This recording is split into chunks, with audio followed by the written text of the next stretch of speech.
છોટાઉદેપુર ઓરસંગ નદીમાં બેફામ રેતી ખનન અંગે યુવાનોએ કર્યો હલ્લાબોલ. સૂત્રોચ્ચાર કરી 2 નંબર રેતી બંધ કરાવવા માંગ કરી.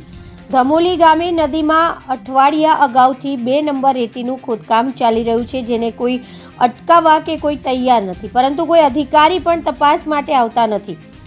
ગાડી આવે તો વારોબાર જતી રહે છે, પરંતુ નદીમાં તપાસ કરવામાં આવતી નથી. જ્યારે અધિકારીને કોલ કરતા સંપર્ક થતો નથી. સદર બેફામ રેતી ખનન અટકાવવા માટે અધિકારીઓ ધ્યાન આપે તેમ યુવાનોની માંગ કરી રહ્યા છે. છોટાઉદેપુર જિલ્લાના પાવી જેતપુર વિસ્તારમાં રતનપુર, રાસલી, ડુંગરવાટ સહિત આસપાસના રેતી માફિયાઓને અડ્ડો બની ગયો છે અને બેફામ રેતી ખનન થઈ રહ્યું છે, જેને અટકાવવા અગાઉ પણ યુવાનોએ હલ્લાબોલ કરી અધિકારીઓને બોલાવ્યા હતા, પરંતુ હજુ પણ આ ગેરકાયદેસર પ્રવૃત્તિ ચાલી રહી છે, જેને અટકાવવાનો તંત્ર પાસે સમય નથી.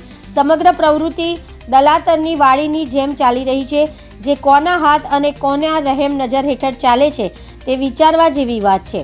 સદર બેફામ અને ગેરકાયદેસર રેતી ખનન સામે તંત્ર પગલાં ભરે તેમ લોકો ઈચ્છી રહ્યા છે. ગામ ધમોલી ગામવાસીઓના જણાવવા મુજબ કે ભાઈ નદીમાં 2 નંબર 24 કલાક ચાલી રહ્યું છે અને અગાઉ અઠવાડિયાથી વધારે દિવસથી ચાલી રહ્યું છે, છતાં કોઈ અધિકારી કોઈ તપાસ કરવા આવતું નથી.